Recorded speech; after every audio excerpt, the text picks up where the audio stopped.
coming up. Florida at home. They drop that one. They've got UMass at home. I mean, surely they're not going to lose to UMass, right? So you would think you'd beat UMass. They are favored to beat Florida. Florida is a loss away from 1-5 in conference play. But if they lose to Florida, they lose to UMass. I mean, I think you have to pay them. I don't care what the buyout is. Things are going in the wrong direction there in College Station, and he answers to nobody. So I don't know if he's going to get an offensive coordinator in there. He's the one that I got to be eyeing next. 9 to 11 Eastern Time at OutKick.com. Stay up to date on everything Tommy Lahren is Fearless and OutKick at OutKick.com. But in case you missed the last episode, here's what you missed. The left, as well as the new age powder puff pop country wokesters trying to lay claim to the genre, want you to believe that just because the majority of entertainment is filled with woke liberals, country music is too.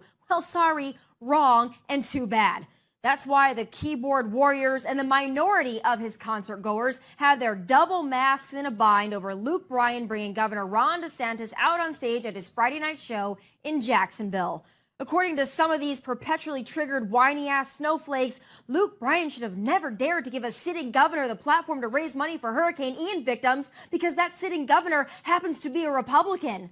Apparently that move was just too polarizing and traumatic for these losers who crave things to be offended by.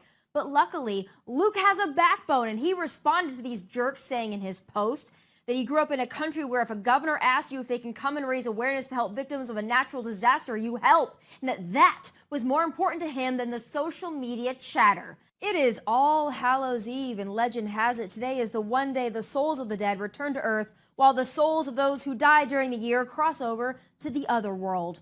But you know what they say, evil never dies, and there are plenty of things more haunting today than the souls of the dead who may or may not be among us. So let's start with the ultimate haunted house, the Spirit Halloween of DC, the most ominous, dangerous, and zombie-like entity we have to contend with for another 812 days. Brandon. And by the way, if they do, that means, not a joke, everybody, that's why we were defeated in 2018 when they tried to do it. We went to 54 states. And just like the Sanderson sisters of Hocus Pocus, he also smells children.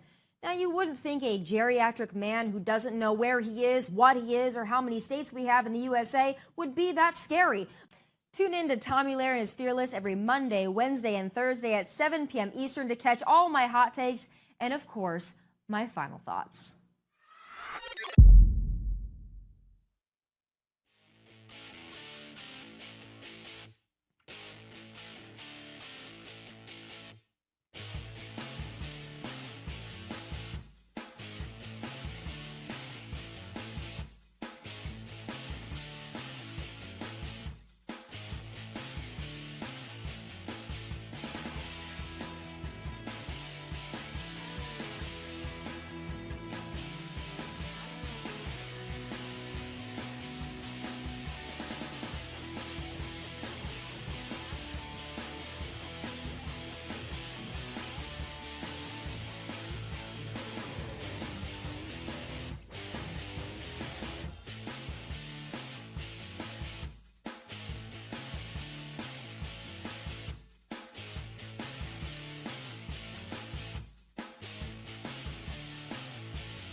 Glad you're with us. 6th and Peabody, our location, with Yeehaw Beer and Old Smoky Moonshine. Coming up In 10 minutes, we've got the official NFL trade deadline, which has been busy today.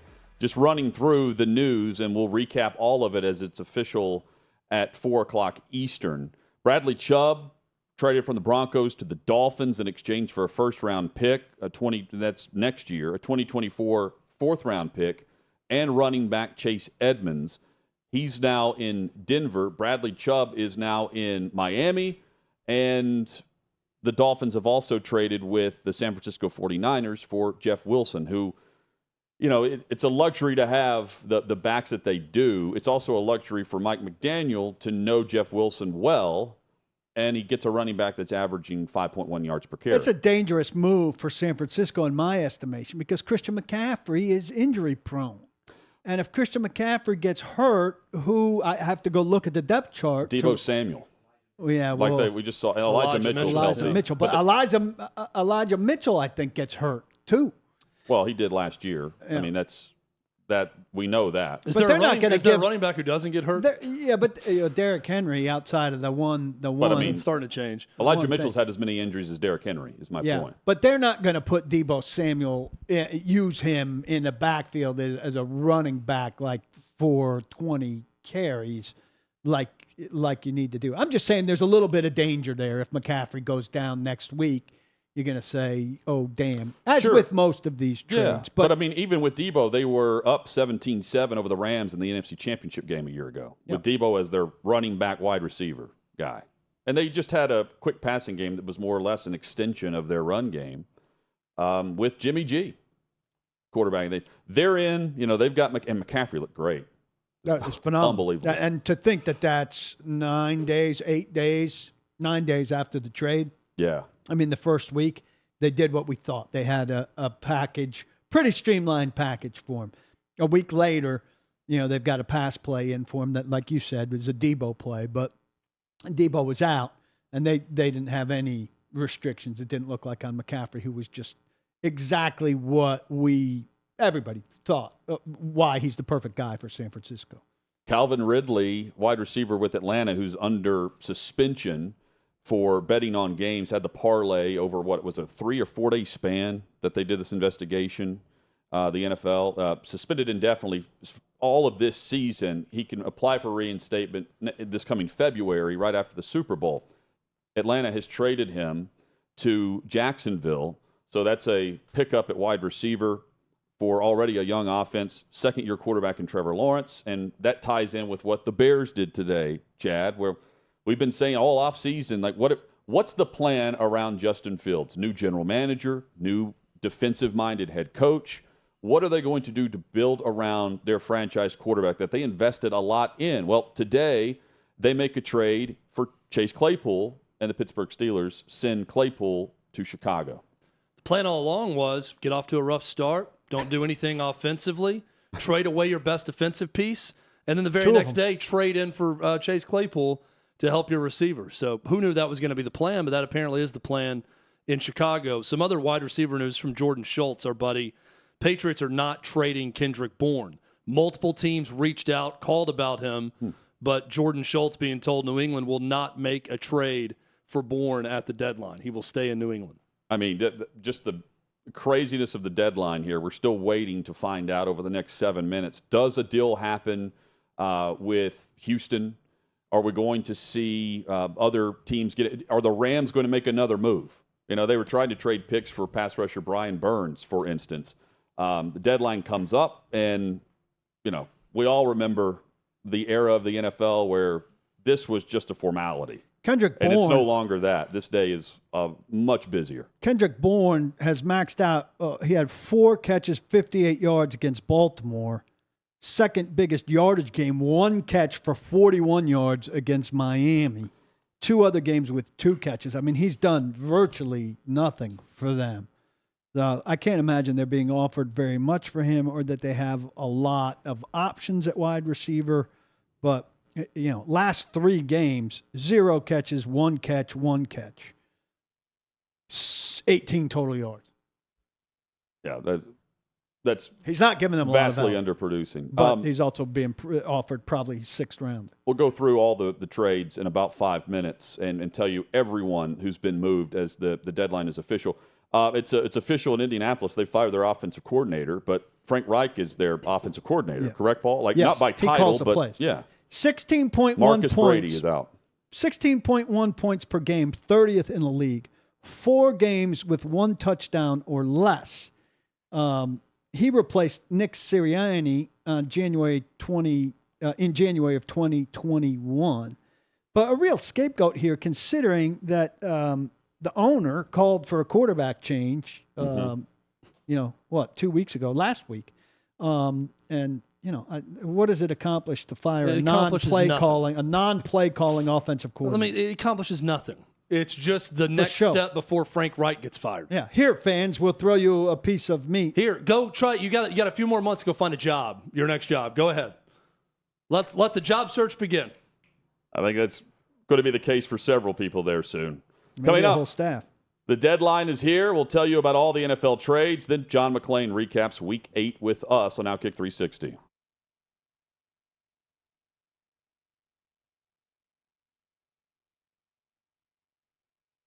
If the 3 of you were stuck on a deserted island, what tasks would you delegate to each of you to survive? Paul is going around the entire is it an island, you said? Island. He's gathering up wood because I don't want to hear him complaining about the places we are currently. Chad is the hunter and gatherer, and I'm trying to start the fire. What's a lie you told your parents that you've gotten away with until right now? Well, I recently confessed to this. I don't know about the other lies. I would not confess any other lies to my parents right now, other than the party I threw junior year of high school, which was the party of the summer. Huge rager on the farm. If you weren't on OutKick 360, what would your dream job be? Play-by-play voice of a team in the NFL or Major League Baseball. Not on a network, but for a team, traveling with the team. That's the thing I miss the most.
The NFL trade deadline is here officially, 4 o'clock Eastern. Glad you're with us for OutKick 360.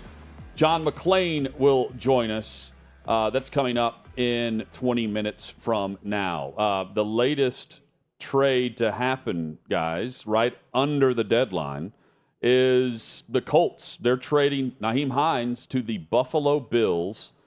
And Hines will now bring that 4.39 speed, or however fast he is, to the Buffalo offense, and he will join their stable of backs. They have been mentioned as a team that was in the mix for like a Kareem Hunt or a back to bring in and add to what they're already doing with Singletary and other options that they have, like James Cook or Zach Moss. And now they add Nyheim Hines, who's a situational third down piece that at times has been really good for the Colts. At times has been invisible. But now he's going to a team that will use him to the utmost capabilities with his skill set. He really does nothing rushing. I mean, his rushing high, 3 carries for 7 yards this year. He's a catcher, right? 6 for 50, 4 for 37, 5 for 23, 5 for 41. Third down back. Yeah. But, I think he's generally rated as better than he is because, particularly in and around Middle Tennessee, because he's had some good games against the Titans. Oh, yeah. It's one of those guys that haunts the Titans. But I think he could be better for the Bills than he's been for the Colts. They clearly are looking for a receiving back. They aimed at McCaffrey. We heard them mentioned with Hunt. They come up with Hines.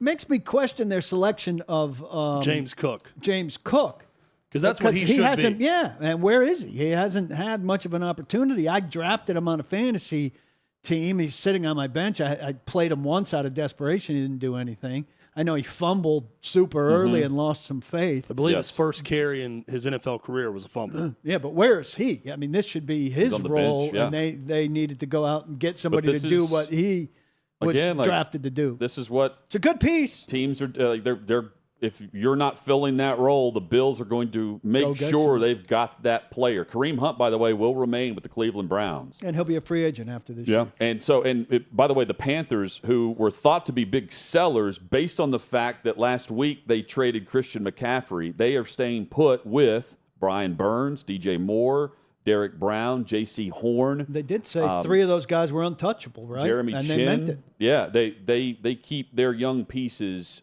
in Carolina, building for a future that, right now, based on if a kick goes through or a helmet stays on, they're leading the NFC South, which is hard to believe. But you can't. But they're not. It's Atlanta. You can't let yourself be lured into things.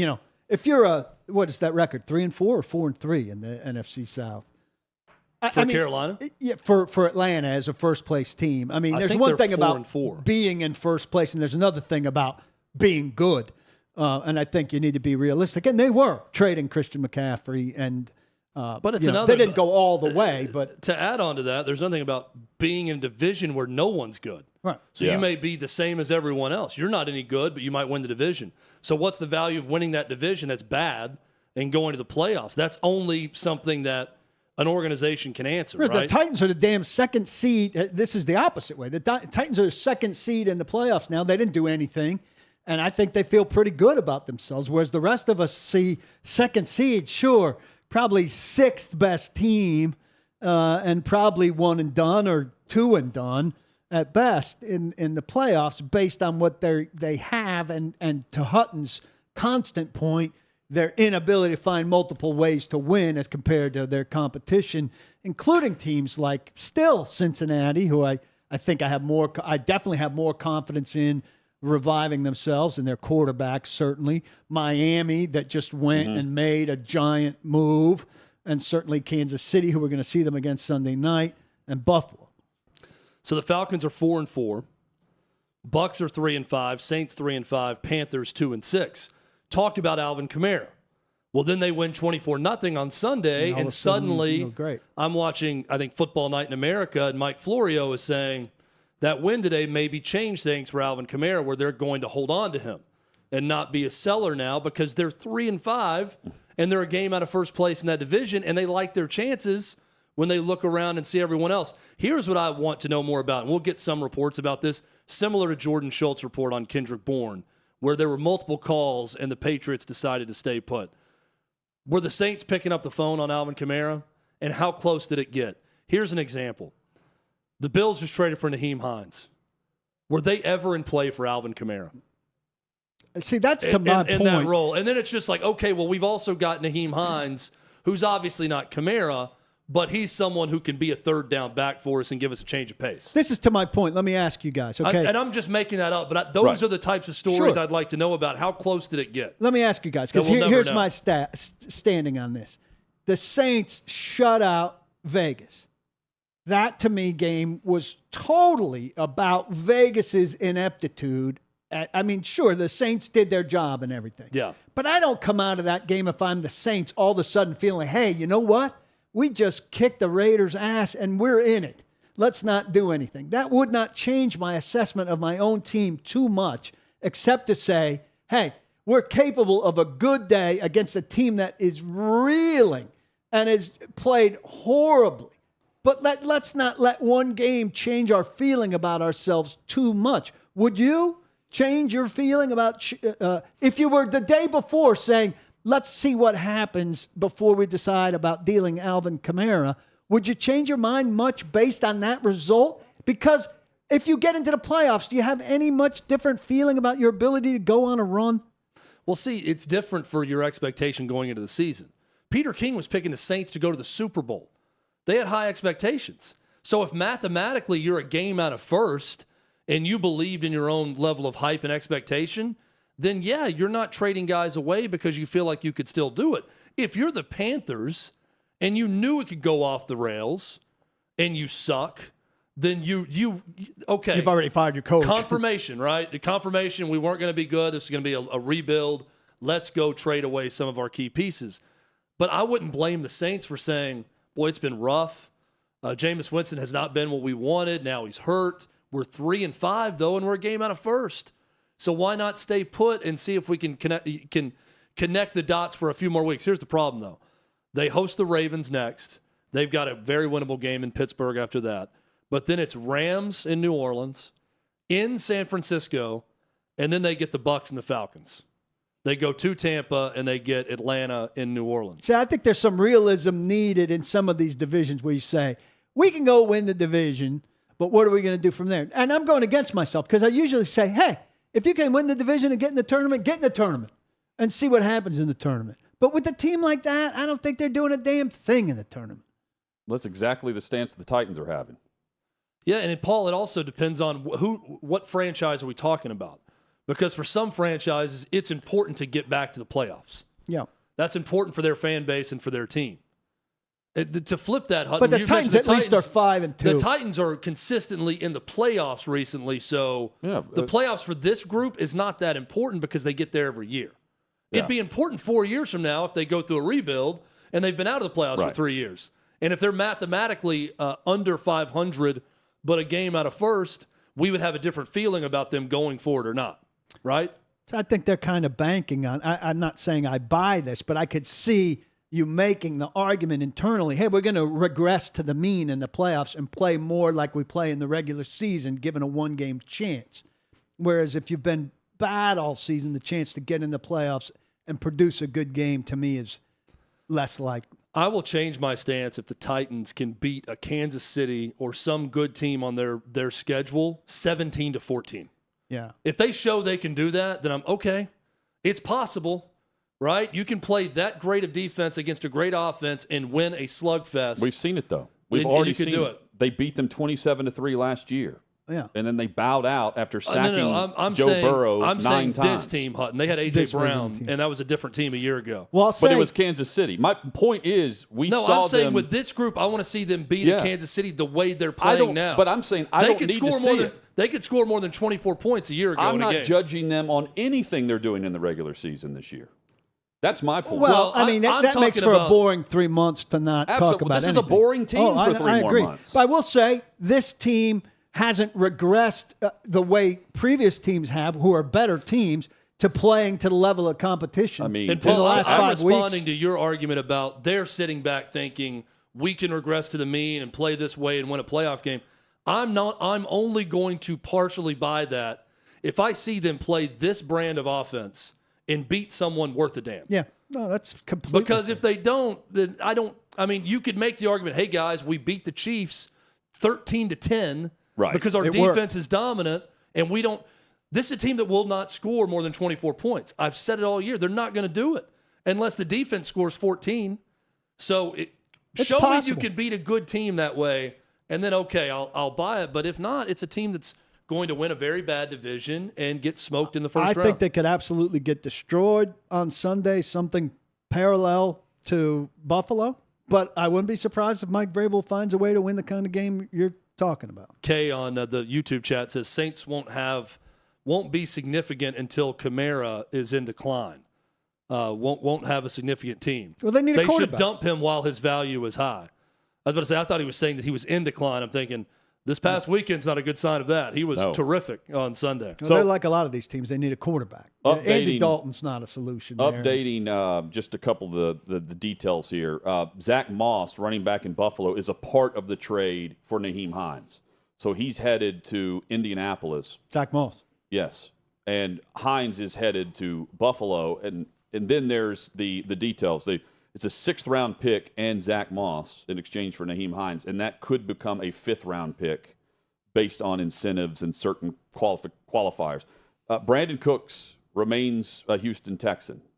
And Kareem Hunt remains with the Cleveland Browns. No one is more upset about that than Brandon Cooks, Right. who has been liking every single report about him possibly being traded for the last couple of days. Well- Anyone that has a rumor about him going somewhere, he has given the thumbs up on Twitter to that report. Brandon Cooks ought to gone upstairs and said, "Hey, let's adjust that $18 million guaranteed next year because I know that's my only way out of here." Paul, you were there on Sunday. That was just such a terrible atmosphere. They had the trash bags over the heads. I mean, there was no one there. Dude, I went from the high of That going to place a World looked Series awful. game to seeing about 38,000 Well, think at about this. Reliant Stadium Yeah, well- for a team that couldn't stop Derrick Henry. But at least there was no World Series game going on the same night. Oh, They play gosh. Thursday. They're Oh, I hosting know. Philadelphia, and the rain delays Just have awful. pushed the World Series I where mean, there's how not do an you- off day there. How do you not just leave that game if you're a Texans fan and go get blind drunk somewhere? Just, You I'm mean out of here. Leave?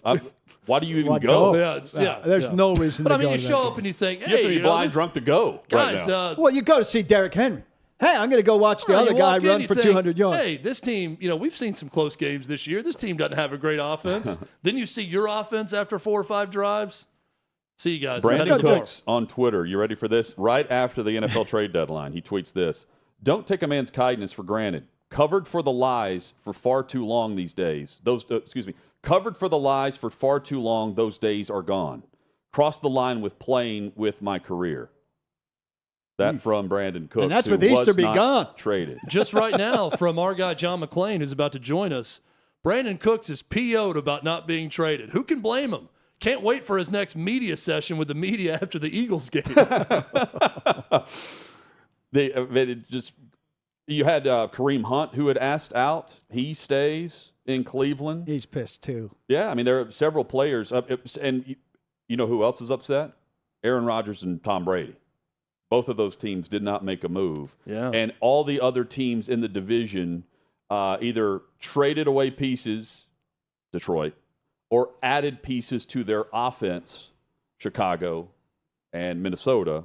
And meanwhile, you've got Aaron Rodgers, back-to-back MVP, who's barely, completing passes in a game for more than 5 yards based on how much time he has and those around him I think receiving. Brady has a better chance with what he's got getting healthy. Those wide receivers have been a mess all year. I know it doesn't fix the line, Right. doesn't fix the defense, doesn't fix the run game, but give him a healthy stable of wide receivers and let him go. Out of Green Bay, I don't. Yeah, I mean, so the Bucks, Packers, and Rams don't make a move at the deadline, but yet the teams that did, Minnesota getting T.J. Hawkinson, certainly Chicago picking up The a piece Bears. for the future, but it keeps them out of Green Bay because the Packers were in on Claypool this morning.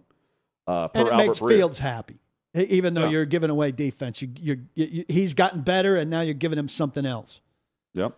So, and then the Bills, conceivably Yeah. the best team Yeah. in football. Some would argue about them versus the Eagles, but they add a piece that should make them more dangerous.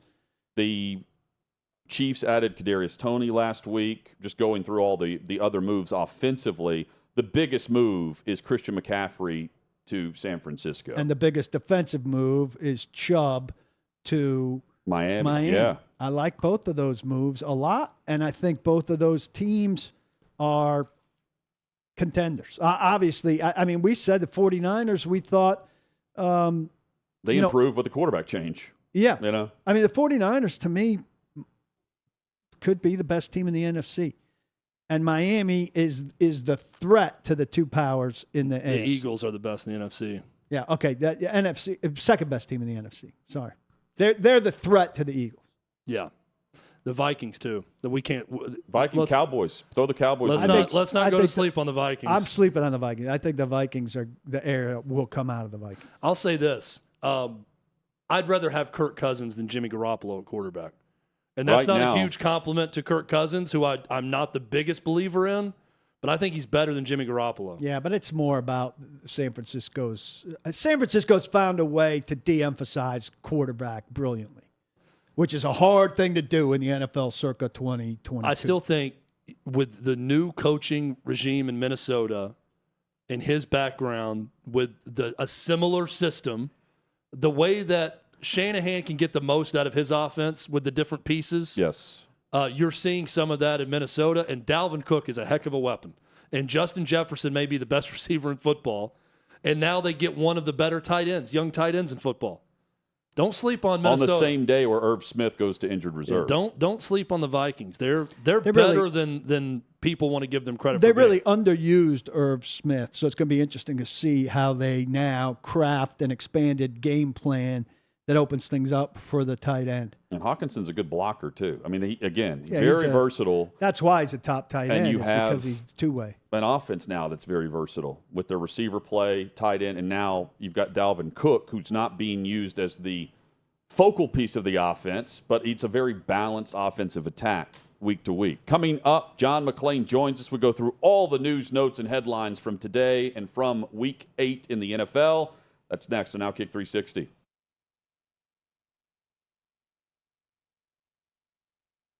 Was there a moment that you always look back to from Black Hawk Down and you said to yourself in that moment, I am not making it out?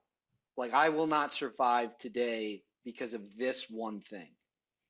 It was kind of the entire day, the entire night.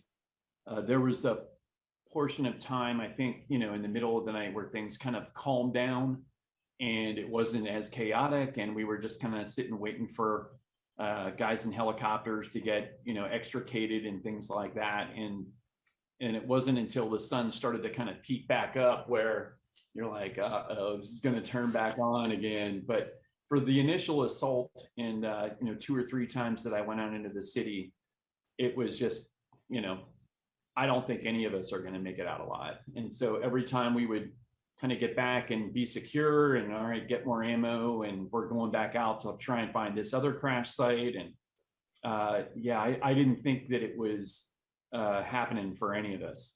I kind of came to peace. I was just telling my son about this actually the other day, but I kind of came to peace with, okay, if I get hit in the chest, like I've got a plate carrier, hopefully that stops it. If I get hit in the arms or the legs, chances are I'll live. And if I get hit anywhere else, it's probably going to be pretty quick and traumatic and over. So I hope that I remember thinking specifically in the middle of the afternoon, I hope that I can just like look at the blue sky and have something peaceful to look at, not this whole, what I'm looking at in front of me. I hope that's not my last moments. And that kind of gave me a little bit of peace. This one, I picked it because the caption's just frankly funny. And it's also geotagged your mom's house. It says balls deep, as we used to say, long before it was a popular term. The meaning to us referred to how far into bad guy territory we were. These are a few picks from that day and also a pick of us getting ready to go. We lost a mate on this day, Andy Fernandez. Although he was brand new to the unit, he had just been assigned, he left his mark, and will forever be etched into historic endeavors. R.I.P. Andy. So I know you probably can't get into specifics. The caption's hilarious, the top half of it anyways. But are you able to say anything about what this Instagram post is in relation to? That was post gunfight. I think it's been talked about in some book, someplace. So I don't read any military history stuff, so I don't know. People will send me things sometimes where like, oh, this must be from this book that so and so wrote about. Like, I don't know. It was kind of post gunfight. We were outnumbered and surrounded by 130, 150 dudes, and had at least beat everybody back enough that that was kind of that moment when that picture was taken. So we didn't necessarily know at the time, like, it was any gunfight is a scary moment, and you don't really necessarily know the outcome, but it was almost for me and where I was, it was almost a fun gunfight. Like, they couldn't hit me where I was, and they couldn't hit my group where we were based on the terrain. And so we were almost kind of laughing, running back and forth, shooting at these guys over here, go grab some more ammo, go shoot at these guys over here. And so it wasn't, a terrifying moment. It turned into not to be a terrifying moment. But then we started hearing radio calls, hey, we got some people hit and injured, and okay, well, now this is a serious thing. It's not a funny thing anymore. And if anything, the post kind of reflects that, where, initially, hey, haha, fun. This was, a good day. And then, somebody paid the ultimate price that day. And but that's about as much as I can say.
Plenty of NFL news and notes. OutKick 360, we welcome you back. 6th and Peabody, our location with EHA Beer and Old Smoky Moonshine. We head to Houston. John McClain joins us, gallerysports.com, the website. And there's center of the sports world right now with the World Series. And then, man, what a massive matchup we get on Thursday Night Football as the Texans are hosting the Philadelphia Eagles. So, John picked up my ticket from Mattress Mac, picked me up, and got me to the game. He and Carol, wonderful hosts. It was great to take in a World Series game with them, but then unfortunately, he ate a bad salad and didn't make it. He did not have to endure the Texans game because he didn't make it. Hutton's never heard of a bad salad, John. He's never found a salad he didn't like. Hope you're feeling better. Well, first of all, I covered the game like I always do. I wrote a column. I did a lengthy report card and a 45-minute podcast on the Texans, as I do after every game. I just did it off TV like I do on the road. One of the reasons I retired, I got tired of traveling. I've only been on one plane since the Texans' last trip last year. That was San Francisco, and that was New Orleans for a wedding, and I like it. And so I couldn't make it to the stadium, but as I've learned covering road games in front of TV, it's pretty easy. And let me tell you what, Thursday night, the Astros are playing. There is no way I'm going to go sit through a Philadelphia debacle in which the unbeaten Eagles beat up the Texans worse than the Titans did. and we've been killing Lovie Smith, offensive coordinator, Pep Hamilton, players, coaches, everybody in that organization for one of the worst, most uninspired performances of any professional team in Houston history. Mike Vrabel did another great coaching job, which he's done during his 5-game winning streak, while Lovie Smith and his staff did a terrible job, and they were just humiliated. So if I'm going to sit through the unbeaten Eagles, I'm going to be streaming it on my computer, and I'm going to be watching the Astros and the Phillies, because I got to write about the Astros too. In fact, most of the columns I've written for the last week have been on the Astros. The only thing I've written on the Texans has been about how bad they were in the last 2 games. So congratulations to the Titans. Paul, I'm glad you had fun. I hope you told them seats. You were right there over the bullpen. I've never had those seats before, and I thought it was very interesting watching the pitchers out there for the first time. Absolutely. John, it was one of the worst offensive performances I've ever seen in an NFL game on Sunday for the Texans. Brandon Cooks was a part of that. He's going to continue to be a part of that. How's Brandon Cooks feeling right now after the trade deadline came and went, and he's still a Houston Texan? It's so funny because he's about the least controversial player I've ever seen, always a team guy. And he put out a tweet 3 minutes after the trade deadline passed about lies and being lied to, and we can't wait to get him after the game. That's the next time players are available and see what he meant. I bet he will cool down by then, and he will do like he always does, which is provide the status quo. But who wouldn't want out of here? My goodness. I said on my radio show here this morning, if Lovie Smith walked into a team meeting, says everybody wants to be traded, hold up your hand, they would all hold up their hands, because this franchise is going, actually it's not going nowhere. It's going somewhere, straight to the top of the draft with the first overall pick so they can get a quarterback. Pep Hamilton, the new play caller, has done a terrible job.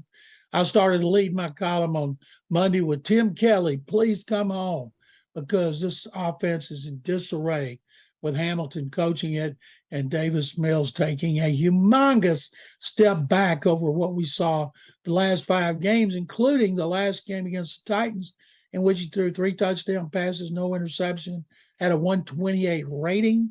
And in this game, they beat them up front on both sides of the ball and just bludgeoned them and humiliated them. It's like, and they took their lunch money. John McClain with us. Follow him on Twitter at McClain_on_NFL. John, there was a time when the trade deadline was treated and mocked much like the supplemental draft, where it's strictly just a date on the calendar that you get past, and there were not a lot of moves or news made. That is completely different now with how over the last 2 years we have seen players on the move, and today was extremely crazy. Well, it was a lot earlier. It was second Tuesday in October. Now you play 2 more games after that. Teams have a better understanding of where they could finish and where they could not finish. So that's why you see so many veterans being traded to contenders for draft choices. Some of the trades good. The one that's got the most attention is Bradley Chubb, the Broncos defensive end, who has not played a full season since his rookie year of 2018 because of injuries. I think I calculate he's missed like 28 games. And of course, he's not under contract till after this season. So it looks like a good move for the Dolphins. He has 5.5 sacks. He will immediately become their best pass rusher, and good for them. And the Broncos get a first pick as well as others for a guy that couldn't stay healthy. John, let's go through some of these moves in the AFC South. What do you think about Jacksonville acquiring Calvin Ridley from the Falcons? Well, they're obviously playing for next year, and he was suspended this year for gambling. I thought it was a good move. Now, he was the Falcons' best receiver, and then he did that stupid thing of putting his name on a small bet, and he got suspended. And so I hope for his and the Jaguars' sake that he's staying in shape and not getting fat, because he can be a tremendous addition to the Jacksonville offensive roster. John, Chase Claypool to Chicago, not Green Bay. The Packers stay put. They don't make a move. I know Packers fans are upset. You can just look at Twitter and read all about it. Minnesota adds T.J. Hawkinson. The Bears have a piece now with Justin Fields for the future and Chase Claypool. And the Packers, who I think many, all of us at least, thought they would make a move for Aaron Rodgers this year. They didn't. What do you make of the division? First of all, Green Bay, their MO is to draft, sign a few free agents, don't make trades in the middle of the year. And they've been pretty steady, but if they ever needed to make one, you'd think this would be it. Right now, they're way behind the Vikings. The Vikings loaded up with Hawkinson, who's a good receiver. They're loaded at the skill positions in Minnesota under new coach Kevin O'Connell. And the Packers, it's almost like they've given up on the season. I'm sure Aaron Rodgers will have something to say about that. He's not shy about putting his opinion out there. Obviously, they didn't consult him. Brandon Cooks would have been a good team for him to go to. You know, one of the things that happened that people don't know, and I didn't until I read it, Tom Pelissero of the NFL Network tweeted it, that there was a deadline yesterday at 3 Central in which anybody traded after that, they couldn't pick up a chunk of the contract like everybody was saying about Brandon Cooks. If you made a deal, you had to absorb the rest of the contract. And Brandon Cooks, what held it up, $18 million he's owed next year, fully guaranteed. I think Detroit trading within the division, that's a risk because they made the Vikings better, and probably a lot better because the Vikings tight end Irv Smith went on IR yesterday. The Bears, don't know what the Bears are playing for, but it's obvious Justin Fields needs more receivers than Darnell Mooney. So that was a good deal. And any bad team getting draft picks, that's good for that team. Although they're bad, which means they don't know how to use their draft choices. Best team in the AFC, Buffalo, was rumored to be in it for Christian McCaffrey. Didn't get that, but got Nyheim Hines today. A good pass-catching running back is clearly something they wanted. What does it say about a team that's the odds-on favorite to win the Super Bowl, being aggressive and going and making a move to get a guy they feel like rounds them out even further? Nyheim Hines hasn't done squat this year. He's 4th on the team in rushing. He's 3rd on the depth chart, and he's averaging 2 yards a carry. Doesn't have many catches like usual. Something's happened there where they're just not utilizing him like they did. I heard somebody on ESPN say he'd be the best back in the room at Buffalo. And I don't think so, but he can help them. They got 4 running backs now, all of whom want playing time. So he'll have to go in there and obviously be a really good receiver, which he's been in the past. I like teams that are competing for the playoffs or the Super Bowl to beef up at this time of year and make this day and probably the week leading up to it so much more interesting than it usually is when it comes to trades. Last year, I was writing columns every day about Deshaun Watson and where he was going to go. Trading deadline Tuesday. Thursday, they had a deal worked out with Miami for 3 1s, a 3 and a 5. And by Friday night, it was dead because the owner, Stephen Ross, told the Texans, Watson has got to reach settlements with his 22 accusers, and all but 4 did it, but he wanted all, so it fell apart. Colts going to run out of scapegoats here if they're looking for somebody every 2 weeks. They had Matt Ryan last. Now they have non-play calling coordinator Marcus Brady, who was fired today. That's nice chum in the water for the fans, but it doesn't mean much in terms of the offense that's produced 16.1 points a game and 4 games with a touchdown or less.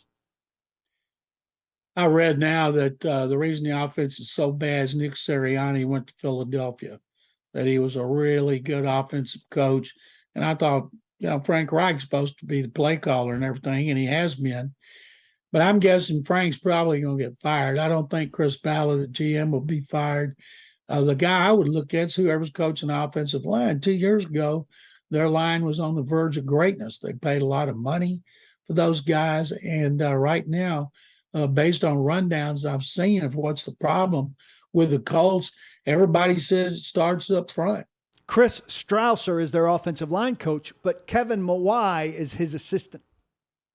Time to elevate. Maybe they need maybe they need to promote Kevin and get rid of the other guy because it ain't working right now.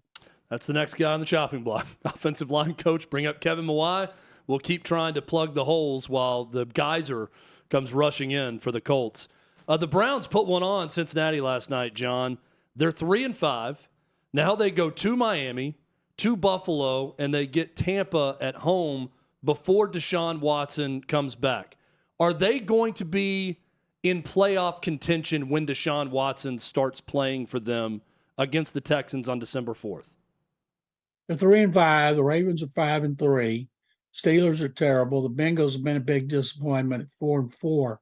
That's amazing. Bengals haven't won a Monday night game since 1990.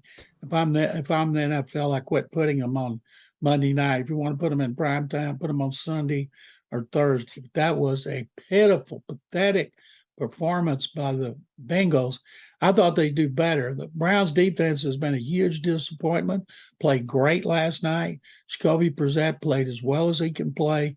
Nick Chubb does what Nick Chubb usually does. It's a tough schedule. That Tampa Bay game didn't look nearly as difficult now as it did before the season with Tom Brady coming up there. So much of what they do depends on Brissett as he turned it over because they're going to run. Got a really good offensive line. It's getting to be that time of year in Cleveland where you got to run a lot because the weather, not just does it get cold, but the wind blows off Lake Erie. And that's why I think they can win with Deshaun Watson, but I don't see him compiling big stats, playing all but the Texans game outdoors in December and January the rest of the season when he has not played well in cold weather, including Cleveland. So I think, can the Browns be in a wild card race? Sure. They could get hot, but you got to think these next two, they're going to lose. But if they were to upset Miami, then I would think they're going to bounce back because they've lost some really close games that came down to the kicker.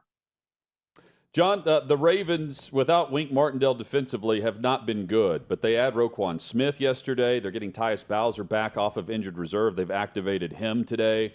What do you make of Baltimore's path now defensively based on the division and knowing what they're capable of offensively? Roquan Smith might be the best inside linebacker in the league. I saw him this year just destroy the Texans. He's been doing that all season. He bet on himself like Aaron Judge, like Lamar Jackson. Now he gets to go to Baltimore from Chicago. You think he's not happy? A chance to excel on a really good team that has Super Bowl aspirations. The defense has been a disappointment, but getting him back, he's so much better than Tyus Bowser, but Bowser still should be able to help them, and maybe they'll help him put a little distance between them and the Browns and the Bengals. I don't think any of us believe the Steelers are going to be a playoff threat. John, of these teams, which surprised you most that they didn't make a deal based on their current situation? The Rams, the Packers, or the Bucks out of the NFC? The Packers, because the Packers, they could still make the playoffs because they have Aaron Rodgers. And Rodgers isn't playing very well, certainly not up to the Aaron Rodgers standards we've become accustomed to when he won the last two MVP awards. Tampa Bay with Brady doesn't sound like somebody's planning to travel after the season.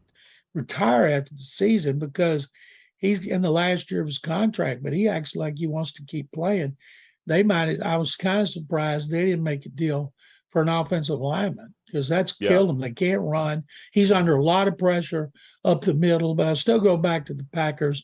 Rams tried to make a bunch of trades, supposedly offered number ones the next 2 years to the Panthers for defensive end Brian Burns.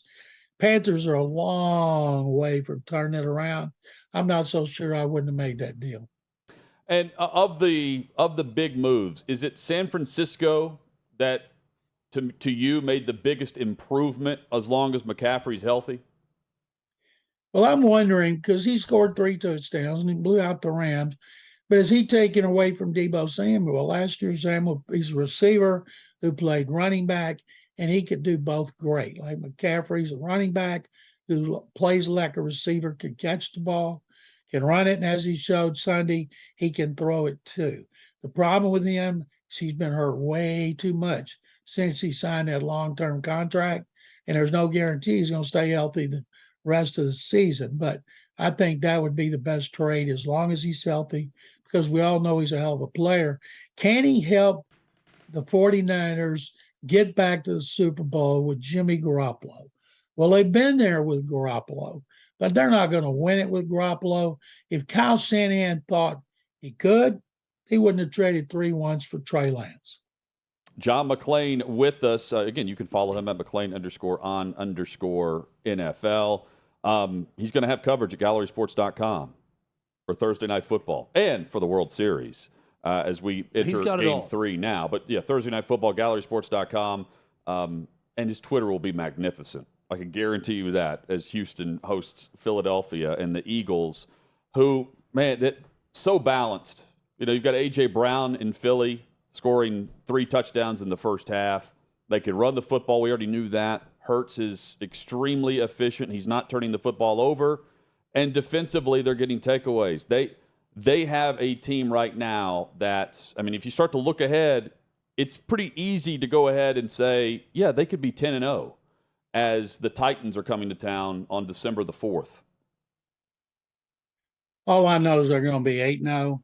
And Jalen Hurts, who's from Channelview, a Houston suburb, he'll want to put enough points on the board in the first half where they put the backup in and he can go watch the Astros. Because I don't care what he says about being a Philly fan. He's an Astros fan. Everybody in Channelview will be there. His rating's 105, 10 touchdown passes, 2 interceptions. He's run for 6 touchdowns. Those are the only turnovers the Eagles have. They're plus 13 in turnover differential, by far the best figure in the NFL. And the Titans came into this game, I believe, Titans came in here ranked 20th in rushing, and the Eagles come in ranked 6th. So it's no telling what they're going to do. I don't think we'll see Jalen Hurts throw 1 pass in the second half. Actually, he might not throw any. It's hard to throw when you're in the locker room watching the World Series. By the way, speaking of the World Series, Paul Mattress Mac said to tell you it was nice to meet you, and he's glad you made it. And Mac has been in Philadelphia the last 2 days. Today he went to Atlantic City. How he gets this stuff done amazes me. He has 18-wheelers passing out free mattresses to first responders and military people. And then he in Philadelphia, and all these Philly fans were getting their pictures made with him. Everybody knows by now he's got $75 million riding on the World Series. And he said in one of his many videos, these Philly fans are great, but the Astros are still going to win. And then he goes to Atlantic City and he's passing them out there. It's raining, but he's having a blast. And I'm happy for him. And I'm glad that it worked out well, Paul, for you to get that ticket, because it was a fun game. That was amazing. Hey, one more for you on the way out. You have told us previously that you didn't think the Texans could possibly change coaches 2 years in a row, and that you thought Lovie Smith would be there next year. When that team takes the field with so little inspiration and does not play particularly hard, that to me is on Lovie Smith. And then he's got no pulse after the game, the way he talks about the lack of effort. Do you think he's trending down, and do you feel any differently about his chances? That was the first bad game they played. They'd had a lead or within 3 points of every defeat in the fourth quarter and blown all of them, and except Jacksonville. They led them for early in the first quarter. So that was the first time they played a game like that. Now they're going to get killed by the Eagles. We all know it. So it's after that Washington comes in here. And if Washington can do to them what Titans did, which I doubt because they don't have Derrick Henry, but I would think the only way Lovie Smith gets fired, and that would mean they have done a one-and-done coach 2 years in a row, both minorities. And I think more likely Pep Hamilton be one and done as an offensive coordinator, because he's doing a terrible job with that offense and with Davis Mills. And I think he'll be one and done. But if indeed we keep seeing performances like the Titans force them into, I think, yeah, everybody could be fired. John McClain has been our guest. Always great chatting NFL headlines with John, and you can read more at gallerysports.com. John, go flip off some Philly fans the way Justin Verlander did yesterday. We're big fans of that here at OutKick 360. I know you are as well. Yeah, he was showing him how many innings he's going to last in his next start. One of the things that I loved about Verlander doing that, it shows he's still got a sense of humor. When you're 0-6 in a World Series with an ERA of over 6, and you still got your sense of humor, that's very good. They asked they asked Dusty Baker, why would you not go with Verlander in Game 4 instead of Christian Javier? And he told, well, this. And what he didn't say is because Javier's been better in the World Series than Justin Verlander has. Guys, thank you very much as always. Thanks, John. Fun, always fun. Paul's great to see you. Likewise. And I hope to see you guys soon. Thank you. Yes, absolutely. Thank you, John. Love John McClain on OutKick 360. Coming up, he was crushing Verlander while we were talking. We continue our discussion on the World Series. Game 3 coming up this evening, and we'll also, at the start of hour number 3, recap all of the moves. 20 trades made across the NFL. This is OutKick 360.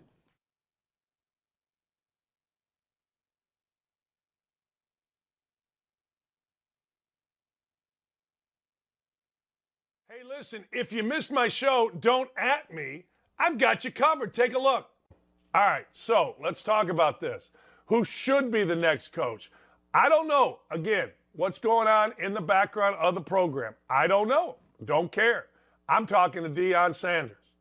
It looks to me like Deion Sanders, what's going in the background of the program is great stuff. I don't know what's going on in Hugh Freeze. Hugh Freeze is a guy that has taken liberty, just signed a big contract. I don't know. Maybe he's still 1-800-hooker. I have no idea. Maybe he's still preaching but cheating. Maybe there's no more cheating. Remember all those wide receivers he had at Mississippi?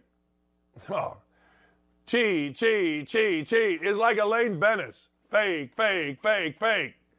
All right, but there's no more of that. All the while Hugh Freeze was telling us to pray for his baby Jesus and all the little baby Jesuses. Stop it, stupid. Fool me once, shame on you. You ain't fooling nobody now. Hugh, you need to be back in the SEC. Hugh, you need to be back doing your thing. Hey, will there be any other, or what other head coaching changes could be on the horizon coming through the SEC? I mean, it's a long shot, Dan, but you want to talk about a coach, he may, I'm not even kidding when I say this, he may be coaching for that buyout as old Jimbo Fisher. I mean, they're a disaster. Number 6 in the preseason poll. They're dead last in the SEC West. They've got some winnable games coming up. Florida at home. They dropped that one. They've got UMass at home. I mean, surely they're not going to lose to UMass, right? So you would think you'd beat UMass. They are favored to beat Florida. Florida is a loss away from 1-5 in conference play.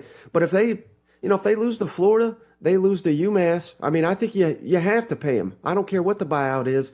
Things are going in the wrong direction there in College Station, and he answers to nobody. So I don't know if he's going to get an offensive coordinator in there. He's the one that I got to be eyeing next. 9 to 11 Eastern Time at OutKick.com. Stay up to date on everything Tommy Lahren is fearless and OutKick at OutKick.com. But in case you missed the last episode, here's what you missed. The left, as well as the new age powder puff pop country wokesters trying to lay claim to the genre, want you to believe that just because the majority of entertainment is filled with woke liberals, country music is too. Well, sorry, wrong, and too bad. That's why the keyboard warriors and the minority of his concert goers have their double masks in a bind over Luke Bryan bringing Governor Ron DeSantis out on stage at his Friday night show in Jacksonville. According to some of these perpetually triggered whiny-ass snowflakes, Luke Bryan should have never dared to give a sitting governor the platform to raise money for Hurricane Ian victims because that sitting governor happens to be a Republican. Apparently that move was just too polarizing and traumatic for these losers who crave things to be offended by. But luckily, Luke has a backbone, and he responded to these jerks saying in his post that he grew up in a country where if a governor asks you if they can come and raise awareness to help victims of a natural disaster, you help, and that was more important to him than the social media chatter. It is All Hallows Eve, and legend has it today is the one day the souls of the dead return to Earth, while the souls of those who died during the year cross over to the other world. But you know what they say, evil never dies, and there are plenty of things more haunting today than the souls of the dead who may or may not be among us. So let's start with the ultimate haunted house, the Spirit Halloween of DC, the most ominous, dangerous, and zombie-like entity we have to contend with for another 812 days. Brandon. And by the way, if they do, that means, not a joke, everybody, that's why we were defeated in 2018 when they tried to do it. We went to 54 states. And just like the Sanderson sisters of Hocus Pocus, he also smells children. Now, you wouldn't think a geriatric man who doesn't know where he is, what he is, or how many states we have in the USA would be that scary. Tune in to Tommy Lahren is Fearless every Monday, Wednesday, and Thursday at 7 p.m. Eastern to catch all my hot takes and, of course, my final thoughts.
What do you guys think of Game 3 in the World Series tonight? Rain out last night, and now we back it up a day in Philly. I said it yesterday. I can't wait to see the atmosphere there with the ticket prices through the roof. I think the atmosphere in Houston was terrific, but I just think Philly is a different breed of sports fan compared to almost anywhere. Yes. And it's going to be insane. I like the Phillies, but I'm rooting for the Phillies also, so that's inherent in my opinion. It's one of those where I was rooting for the Phillies after they beat the Braves in the NLCS, and the longer this goes with Philly fans, I start to root against the Philly fans. It's like the longer it's going to be so loud. We're just okay, we get it. All right, now I'm back for Houston. But do you see the thing about, is it Maldonado, the catcher, and his bat? So Houston technically cheated again. So Pujols sent him a bat that he used in Game 1. He used it for a hit that tied the score and sent it into extra innings. That's no longer legal. It's a bat that Pujols was grandfathered in. Yes. Rule changes in 2010. Wow. Okay, so this bat didn't meet specs, and Maldonado's not allowed to use it. He used it, no punishment for using it, except that they say don't use it again. Yeah, cheat, what are they going to do? He's not being fined. Well, test the bat before. Well, yeah, but I'm saying after they didn't. So, well, they forfeit. Don't not test it. Don't not have the guy not know the rule. Don't have Pujols passing out bats like candy when they're grandfathered in. I'm a little in this one though, Paul. He gave him a bat he used this season. I can understand him taking the bat. Well, it must be fine. Yeah. And not knowing it was grandfathered in from before. Pujols should know that he's using grandfathered in bats. The bigger issue is the pitcher with all the substance all over. The bigger issue is the fact that Major League Baseball changed the baseballs and not tell anybody about it. Yeah, there's a lot. But you can't use a baseball bat. That was used this year. I can't even I like hate the the first Astros so Astros much. scandal is completely understandable why people would be upset, right? About the signaling in what the pitch was and all that. We can all understand that. Yeah. Baseball is so far beyond the pale of every other sport with everything else. I don't even know what's cheating anymore. The fact that Albert Pujols can use a bat because it's grandfathered in from 2010 and no other player. How is Albert Pujols He special that plays he for gets to use it? 12 years. He plays for 12 years with Okay, grandfather. great. If they make a change to the rule, then he's got to change that bat with everyone else. Plays for 12 years and then surpasses 700 career home runs Also, with it. what's illegal about the bat? No one's screaming That about he that. gets to use it. They changed Is that how specs. he got hot late in the year? Is that what happened? The illegal bat? We'll never know. I hate the Astros. They're We'll never approaching the know. Red Sox. Everyone in the sport cheats. Coming Everyone. up, the latest and What is all the cheating details on the anyways? trade deadline, and we talk Tennessee, Who Georgia. are we? Pete Why are Prisco we here? likes it. Cheat, cheat.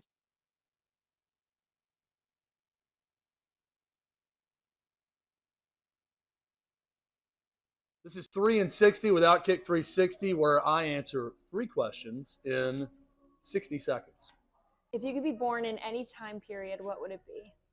I would probably be born in the 2000s because I really feel like dating in high school would be much better if I wasn't born in 1982, and I wouldn't be such a loser if I could go into the future and then be a high school kid again. What's a song or band that you listen to that you'd be embarrassed to share, like a guilty pleasure? There's a lot. These guys make fun of me for Backstreet Boys, NSYNC. I'm a huge Taylor Swift guy. There's so many that I can't even count. Hanson. I celebrate Hanson's entire catalog. There's a lot. And if you could get one team's logo tattooed on your body, what team would it be and where would you put it? It would be the Vols. It would be the Power T. And it would probably be one of those clavicle tattoos back here on the upper back, because that would be the easiest spot to hide.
Just like that, final hour is here, Tuesday edition. Crew is all here as we recap the NFL trade deadline for you, which is now been over officially for an hour, and then we're about to dive headfirst into the matchup of Tennessee and Georgia, number 1 versus number 2. And later this hour, we'll preview the college football playoff rankings, which come out tonight. First, can I get a ruling from you guys on Maddie on our staff wearing the same Louisville sweatshirt he wore yesterday? Maddie, please stand up and move over. Matt, please display yourself. Not towards the on radio. camera, but just for us. Yeah. But I made there. a comment about this at Louisville fan, huh? And he told me about him getting this from a relative of some sort, that he's wearing a Louisville sweatshirt. I thought it was some high Is the school. argument that this is some sort of jacket pullover that he's wearing, and he's wearing different clothes underneath? Is that what we're going with? I think that's fair. He had I to wouldn't. pull over to his car? I don't recommend it because There's it's nothing about susceptible this to that a critique says- like this. But I think it's Here's my take on that. If it doesn't fair, have barely fair. If it doesn't have a zipper, it's not a jacket pullover you wear 2 days in a row. So a quarter It's zip part is of all the- right? It's part of the outfit. A quarter zip's all right? 2 It's days got- in a row? It needs to have a zipper. This is a sweatshirt that he's wearing with, I don't know what he's wearing underneath it because there's nothing popping Show out us what you're underneath wearing. it. Hey, don't move back until we tell you to This move is back. not- or collared shirt. This is Stay not there like a model. Yeah, Look, t-shirt. he's wearing a T-shirt. This is underneath. not overwear. Stay there until we tell This you is to move not back. outerwear. So I'm saying it's not something you put over another shirt. You could take that off and wear what's Matt, underneath if you stand up in front of Paul too much, he's going to add a 4th layer on that he was wearing yesterday and take your sweatshirt and use it in here tomorrow. Paul's It's a fan of freezing in layers. here. I mean, for you, if you guys don't think it's unreasonably cold in here, I don't know. You It wore is not- 3 layers in here yesterday. It is not cold at all to me. Now, Look, Colin's wearing I'll admit, winter clothes. I'm abnormally hot most of the time, so I go the other direction. So I'm probably not the one to ask. I am not cold in here at all with It's short so sleeves. unreasonably cold in here. Give me the one shot. I'm ready to take it to management. It's so unreasonably cold. These are unfair working conditions. Which management shall you take it to? I don't Paul? know which management. I don't know if I go to Fox or if I go to. Do you go 6th and Peabody. directly to Roop, or do you go to Clay, or do you go to 6th and Peabody management? Oh, And can we I follow don't go you to with Clay, I a go to camera Gary. when you go to management about this this complaint? Yeah. Follow me wherever you want. Let's go to Preston It's during the next unreasonable break with a working camera. You can conditions complain that to Preston about I it. go home to thaw off. Preston, after by work. the way, the manager at 6th and Peabody, is a solid 6'7", 265 pounds. He's a large man. We're going to take a camera with us to when Paul goes to complain to Preston about the temperature in What, here. because he's big, he's unavailable to receive a Hey, worker complaint. You're the one who said, are you his employee? A worker complaint? Are you a 6th and Peabody employee? I don't know the proper place to go. I think if I go to Fox, Fox would come to All I have is- if Peabody, it but gets they're going warmer to in come to here you, and you guys are all going to be like, "Oh no, it's actually hot in there." Colin's because agreeing with you. Colin agrees that it's cold. unreasonably cold in here. So you're not the only one. You're not alone on this. I think I'm Brooke telling you agrees I'm that it's fine, unreasonably cold. but in I'm here. But you also- guys' staunchness that it's not cold is just ridiculous. I just said I'm abnormally hot most of the time. If I'm ever cold, it's because I'm ill.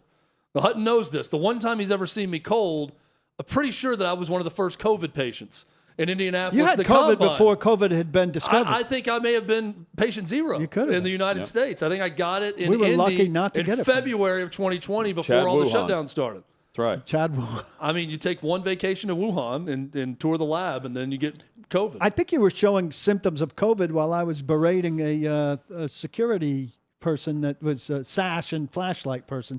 I really want to take this complaint, and when you do it, I just want it documented on camera. Whoever you take it to. That's all I ask. For the good of the show, let's make sure we document this. What if it's an email exchange? How do we document that? We can, screenshot. Chad, what's going to be your reaction when you video. start sweating in here tomorrow?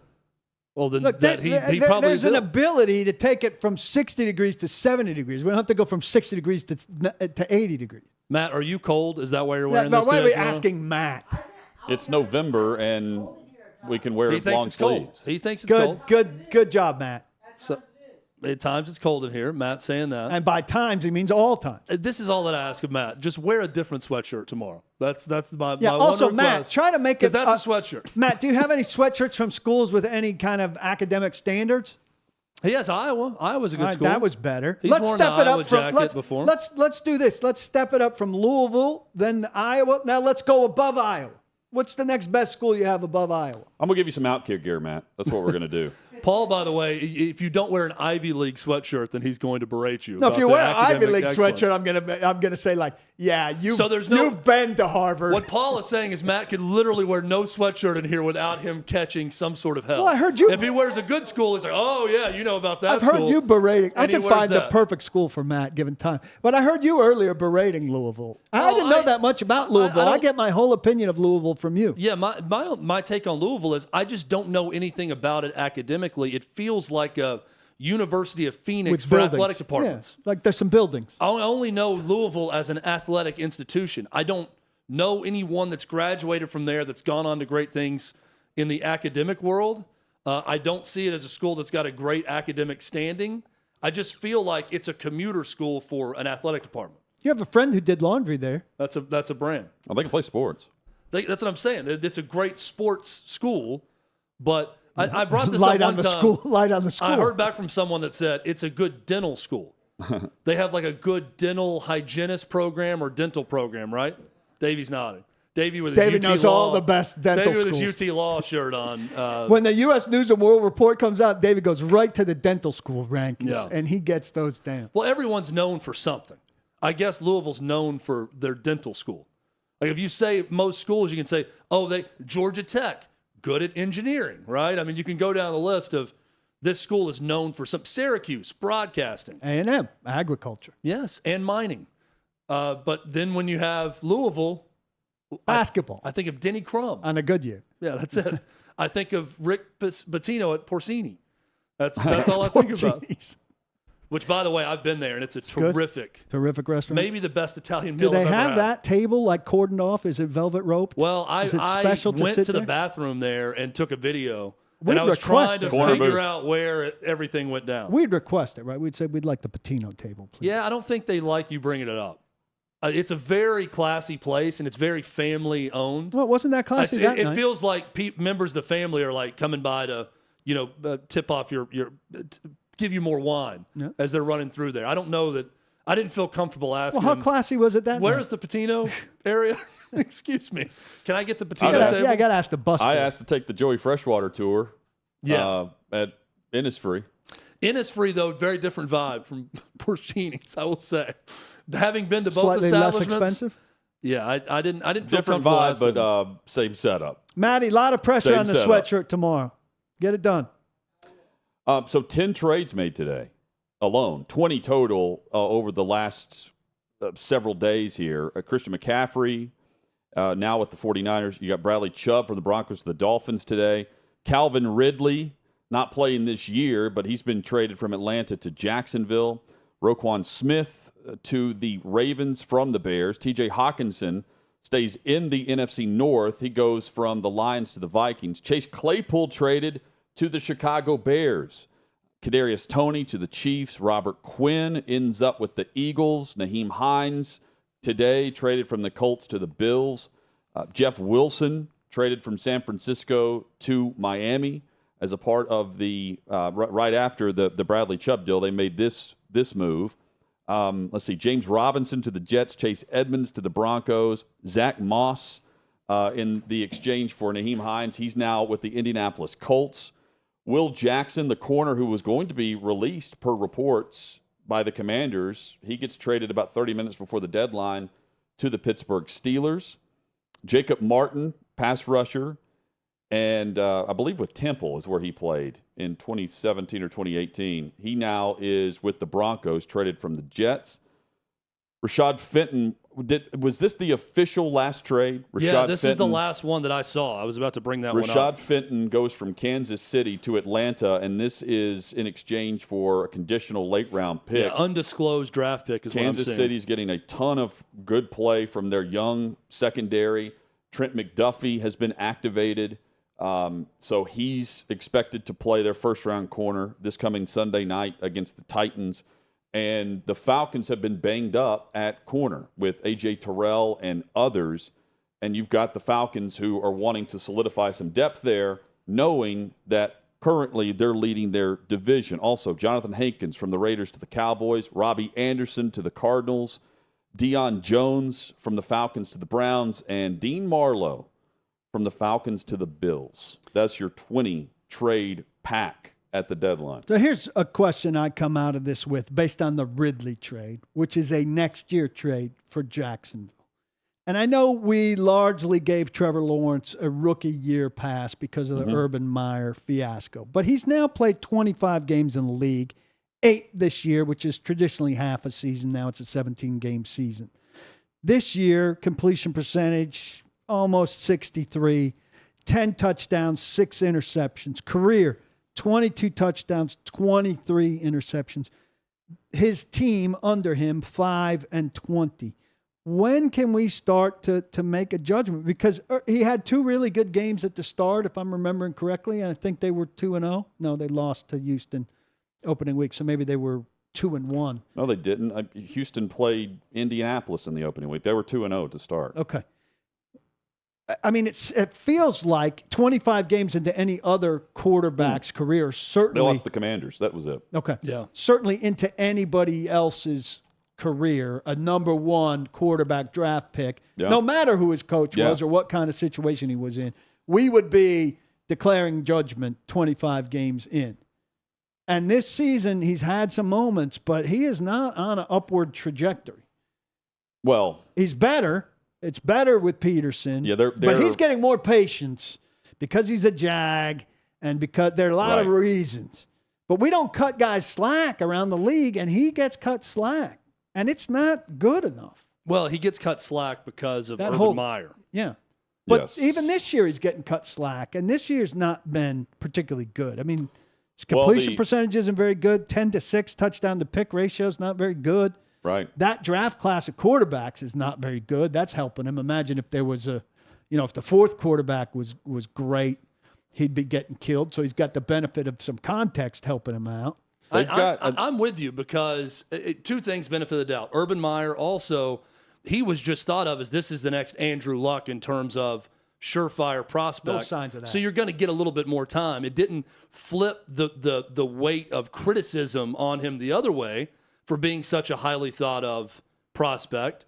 I think it's somehow given him more patience because people still believe him to be a great NFL starting quarterback prospect, and it's Jacksonville.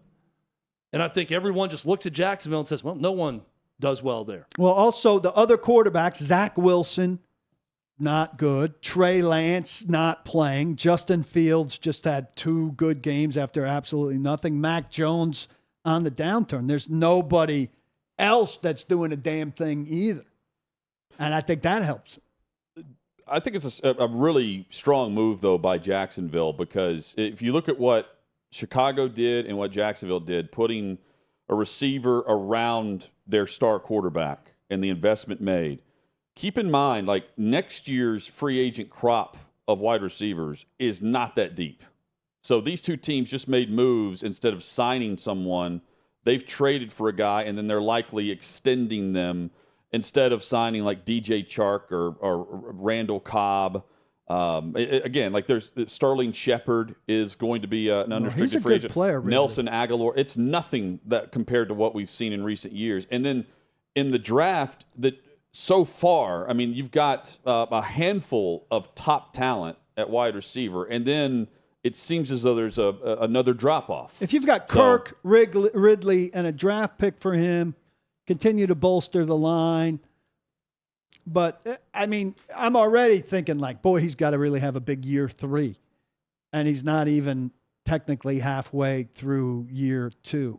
He's had a remarkable window of patience compared to name another number 1 pick who's a year and a half into his career, and we're not issuing a much harsher judgment on. Urban Meyer or no Urban Meyer. Boys, I just saw a quote that this falls in the yeah, right department when you read a quote and just make a funny face to it and think, yeah, okay, sure. You want people to buy this? Do you want to get into it now or wait until the next segment? No, go ahead. So the story out of Brooklyn with the Nets is that Steve Nash gone, something Kevin Durant wanted this offseason and somehow came to an agreement, okay, it's all right if he starts the season. He did. They're 7 games. He gets fired, and I think this is brilliant for Brooklyn. Yeah. They bring in Ime Udoka from Boston, the guy who's suspended for the season with the Celtics. The Nets investigation over before the Celtics investigation. It's a weird thing that somehow works out well for both sides, because I'm reading about the Celtics didn't owe him any money by not firing him. They saved on any legal fees to try to fire him with cause. Plus, they didn't want the investigation to go back on them if you try to fire him with cause. So they just suspended him and essentially told him, if you want to get your agent working on something, go ahead. We'll let you go. His story's about even to though come you're out, property. though. So they just cut him loose, allow him to leave and be free and go to Brooklyn. And now he can go there and pay no penalty. The Celtics can move forward without him, even though the Celtics are moving forward without a guy who won the Eastern Conference in his 1 year as the head coach. And the Nets get a guy who won the Eastern Conference in his 1 year as head coach. That story's going to come out now, Noah, and it's going to make the Nets look bad. No, they're not. Somebody's going to talk in Boston. Maybe, they but have I mean, if puppets at ESPN saying he was only suspended because he was. If there was a white coach, it wouldn't have. It wouldn't have gone down this way. Yeah, there's a lot of people. Stephen A. Smith is shouting that from tons the of people are rooftops. defending him, saying that he got unfairly treated, and they're on his side on this. Yeah. Very weird story either way. But this is what really made me laugh. Sean Marks, who's the general manager of the Brooklyn Nets, just said in a press conference, get ready for this, guys, that he received zero input from any of the players, and that the players they weren't consulted, they were told before time that they were going to make this move. Yeah, right. Well, they wanted Nash out as it was. Who meddled all off season. They already knew what he would sign off on. But my point is, of course Kevin Durant is talking with the front office and ownership. You can play semantics all you want. He said it's okay. Yeah, we want Udoka. Right. I guarantee you when he was benched by the Celtics, there was a lot of talk from Kevin Durant saying, let's go get this guy, instead of the coach that we have right now. Or he might have said it back when he was saying he wanted Nash out. We want somebody like they have in Boston. It's BS that he received, quote, zero input from the No, players. oh, no doubt. Oh, yeah, Mr. Big Bad Guy here, Sean Marks. No, this was unilateral. I made this move and I brought this guy in. I mean, there's no story that's going to come out. They had a relationship. It was against Boston Celtics policy, and they shelved him for it.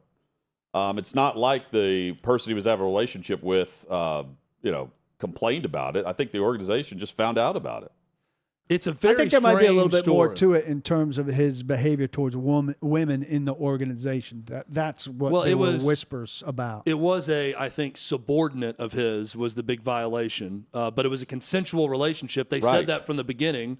They were very much in a relationship. I don't know if it ended or how it ended or if it continued, but the big violation was it's not just that he didn't say anything about it. He can't do it. It's power. It's under their organizational chart. You can't. Even if he came forward and said, hey, we're having a relationship, didn't matter. But I did read into it. I'm thinking, it must have been really bad for them to suspend this coach, who was great for an entire season. For that long. But also for them to just say, because we immediately said they're going to have to work out a trade for them to take their head coach who's suspended. No. The Celtics said, wash our hands. have at it, big boy. You can hire him. Go right ahead. We'll let you leave. Because they knew they couldn't fire him with cause. Right. But also, this is me being cynical here, but this is how sports and life works. If you're super talented at your job, typically your employer finds a way to make it work. The Celtics didn't try really hard to make it work here. They suspended him for a season, not the NBA, the Celtics. So what else is going on here? And they suspended him for a season, but they also kind of said, we're not sure we're bringing him back after that season. Yeah, it was indefinite. Weird story really all indefinite. around, but it works out okay for Udoka, who's now going to be the head coach of the Brooklyn Nets. Well, how long before it goes south? It should have with been Durant? great for Steve Nash with Durant, who was hand selected there too, right? Well, Paul, to your point, if there's a lot more to this story, well, now's the time that it could come out. If someone really wanted to bury Udoka, they wait until he gets his next job, and then there's more reporting about what went on in Boston. And that's what, if you're at Brooklyn, you feel, I would think you've done your due diligence. You feel pretty good about what's out there and what happened, and you've talked to him and his agent, and you feel confident nothing else is going to come out. And also, we talk that time would and force time you again then to fire him right about away. how weak coaches and GMs are in the league. This is weak ownership, because the owner said, I'm not doing it, Kevin, basically said to Durant, right? This was a public thing from ownership. I am not firing the coach despite what you say. 7 games into the season, he fires the coach. Wow. You gave the guy 7 games for your big stand behind the coach. And they're what, 2-5? Yeah, there's no way a team ever would dig out a 2-5. So the guys show up. They don't play well for the coach that you backed, and you fired him. You did exactly what Durant wanted. I don't watch much NBA at all, especially during football season. I'm not seeing it, so I don't know what they look like. Dan Dockich is tweeting about it constantly, saying it is the poorest coach team he's ever seen, with Nash on the sideline from what he's seen from Brooklyn. I don't know. He watches a lot more NBA than me. I just happen to see that tweet from Dan. I don't watch it either, but my question is it coachable? That's my question. It's the poorest coach team he's ever seen, and I defer to Dan on all of that. But are those guys who don't want to play for this guy coachable by this guy? Yeah, I doubt it. They're coachable if Kyrie Irving and Kevin Durant like the coach. Right. Then they'll help out. They don't, so he's got no chance. Yeah, they're not going to play along with a coach they don't believe in. No matter what the owner said. So, I mean, Hutton said this from our very start together. The players run the league no matter what you do. Well, there's no turning back. It's look, from a play standpoint, Steve Nash should have a lot of clout across the NBA. He's a 2-time MVP. But Udoka as a coach in 1 year certainly has more clout than Steve Nash with his 1-year track record with Boston, and he was a player in the NBA. But there's a ticking clock on virtually every guy. It's a guy they signed off on, though. To go back to the original quote, give me a break. I didn't confer with players or check with them. But those players keep you employed. As soon as anything goes bad, there's a ticking clock on virtually every guy, unless you're in Golden State or in San Antonio or in Miami. How many guys? 5? 8? Well, how many have true power? I mean, that's right. It's all about one hand. Who's your star player? Is that star player bringing success to your franchise? And is he with you no matter what? Yeah, and are they going to stick behind you? And then those guys you talked about, Popovich, and I mean, go down the list. It's a short one. Eric Spoelstra. You know, they've been around. They've waited it out. They've been around through a lot of good, some bad. They've come back around with different players being the core. So they've outlasted it where they actually have some power because they've been through different groups. What's harder to earn in sports than that power of an NBA coach? That is an endurance measured thing, a people person thing, but that's one of the toughest things in sports is to earn power as an NBA coach. I think it can be difficult. I think it could also be one of the easiest things in sports if you have the right personality with the right player. It could just work out that you get paired up and you may not be that good of a coach, and the star player loves you and works with you and helps you, and then you could keep a job for a while. How many of those guys are there, though? It seems like fewer and fewer.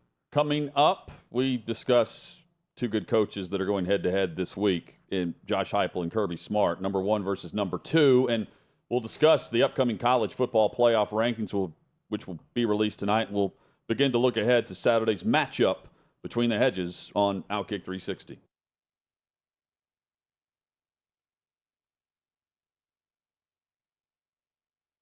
Was there a moment that you always look back to from Black Hawk Down and you said to yourself in that moment, I am not making it out. Like, I will not survive today because of this one thing? It was kind of the entire day, the entire night.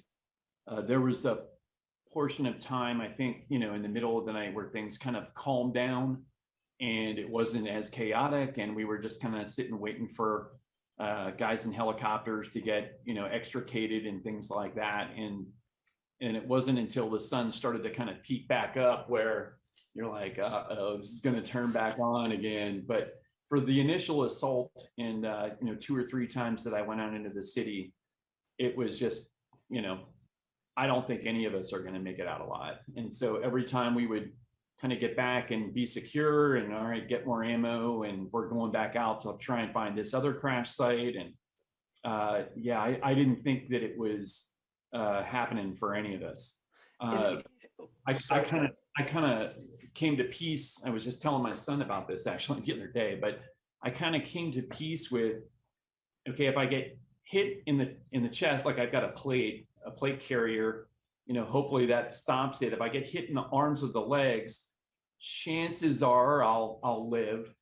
And if I get hit anywhere else, it's probably going to be pretty quick and traumatic and over. So I hope that I remember thinking specifically in the middle of the afternoon, I hope that I can just like look at the blue sky and have something peaceful to look at, not this whole, what I'm looking at in front of me. I hope that's not my last moments.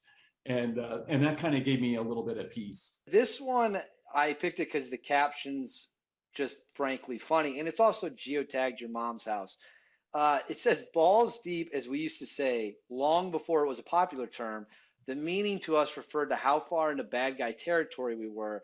These are a few picks from that day and also a pick of us getting ready to go. We lost a mate on this day, Andy Fernandez. Although he was brand new to the unit, he had just been assigned, he left his mark, and will forever be etched into historic endeavors. R.I.P. Andy. So I know you probably can't get into specifics. The caption's hilarious, the top half of it anyways. But Yeah. Are you able to say anything about what this Instagram post is in relation to? That was post gunfight. I think it's been talked about in some book, someplace. So I don't read any military history stuff. So I don't know. People will send me things sometimes where like, oh, this must be from this book that so-and-so wrote about. Like, I don't know. It was kind of post gunfight. We were outnumbered and surrounded by, 130, 150 dudes, and had, at least beat everybody back enough that, that was kind of that moment when that picture was taken. So we didn't necessarily know at the time, like, it was any gunfight is a scary moment, and, you don't really necessarily know the outcome. But it was almost, for me and where I was, it was almost a fun gunfight. Like, they couldn't hit me where I was, and they couldn't hit my group where we were based on the terrain. And so we were almost kind of laughing, running back and forth, shooting at these guys over here, go grab some more ammo, go shoot at these guys over here. And so it wasn't, a terrifying moment. It turned into not to be a terrifying moment. But then we started hearing radio calls, hey, we got some people hit and injured, and okay, well, now this is a serious thing. It's not a funny thing anymore. And if anything, the post kind of reflects that, where, Right. Initially, hey, haha, fun. This was, a good day. And then, somebody paid the ultimate price that day. And but that's about as much as I can say.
Coming up this evening, 7 o'clock Eastern, the college football playoff rankings. The committee will release their first standings as of November 1st. Hard to believe it's already November. Here we go. Don't like it. Happy holidays, everyone. Time change is coming soon. What's your guys' favorite Thanksgiving Side dish. Yeah. Let's start that already. If you're new to us, that is contemptible. So I saw someone today complaining, by the way, about Christmas music the day after Thanksgiving. And I'm like, that's when you break it out. There was a Christmas commercial on yesterday, I saw. There's a lot of Halloween commercials. I don't know if that's always been a thing, that this many, but I feel like it kind of goes into Thanksgiving for a short time, commercials on television, then immediately into Christmas right around Thanksgiving. Yeah. There were a ton of Halloween-themed commercials I saw this year. Anyway. The selectors with the college football playoff, they consider these metrics in how they're selecting the top 25, and they'll count it down from 25 to 1, again, 7 o'clock Eastern tonight. Strength of schedule, head-to-head scores, results against teams in the top 25 AP rankings, or now tonight, their own rankings, results against common opponents, and then conference championships. All of those are factored into how we end up with the college football playoff. Conference championship, obviously not a factor at this stage of it. Right. And so based on this criteria, here is our consensus, OutKick 360, college football playoff prediction, where we have the Tennessee Volunteers number 1 when the standings are released tonight. Georgia at number 2, Ohio State 3, Michigan 4, TCU 5, and Clemson 6. How deep will they go tonight? 6? Top 25. Oh, they do the whole 25 down to 1. Yeah, they'll let everyone know where they stand and how much ground they have to make up. The only, I think really the only argument right now, at least to me, is Michigan and TCU. I think we know Tennessee, Georgia, Ohio State, and I would put them in that order. And Michigan, TCU, based on body of work, we saw Michigan destroy Penn State, so that's going to help them. We saw Georgia destroy Oregon, and now Oregon's turned out to be pretty good. That will help them. Body of work top to bottom, though, guys. The Vols, as of today, based on the criteria I just read off, they're the number 1 team in the college football playoff. I'm surprised at the amount of people that have Alabama in that top 4, ahead of undefeated Michigan, ahead of undefeated TCU, ahead of undefeated Clemson. Yeah. If you're going with that, you're doing a couple things. You're putting a hell of a lot of stock in a win on the road at Texas by 1 point, a team that has 3 losses.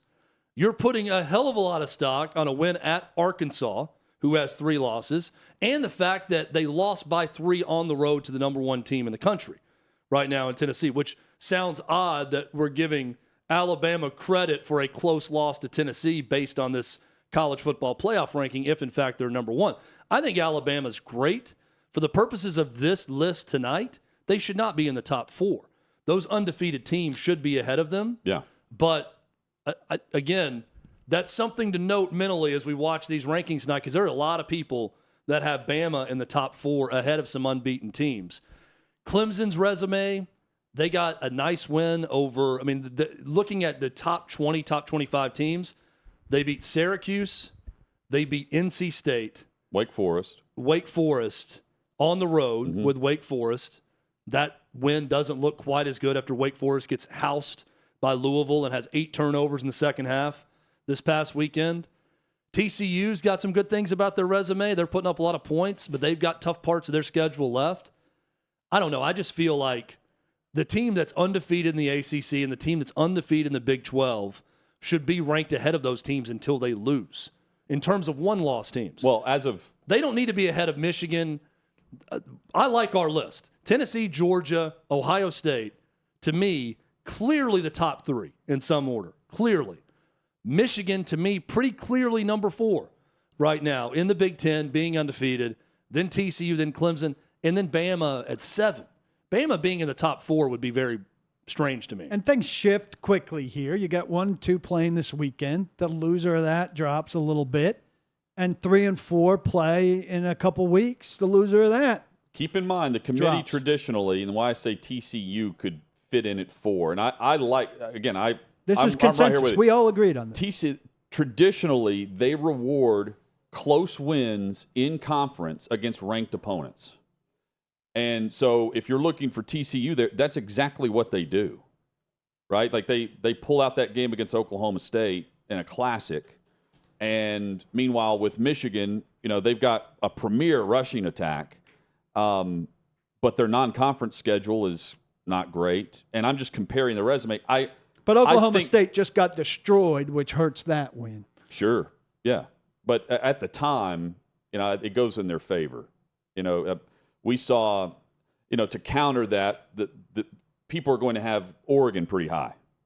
Oregon got destroyed by Georgia, and they're a pretty good team. So, how the Penn State game is interesting because of the way Michigan handled Penn State, and then last week, I mean, Ohio State turned it on the fourth quarter against them, but again, we've seen common opponents between the two. Let's go back to TCU. Paul says, well, it hurts it a little bit because Kansas State blew out Oklahoma State. Okay, they beat Kansas State too. I mean, TCU has a win over Kansas State and Oklahoma State.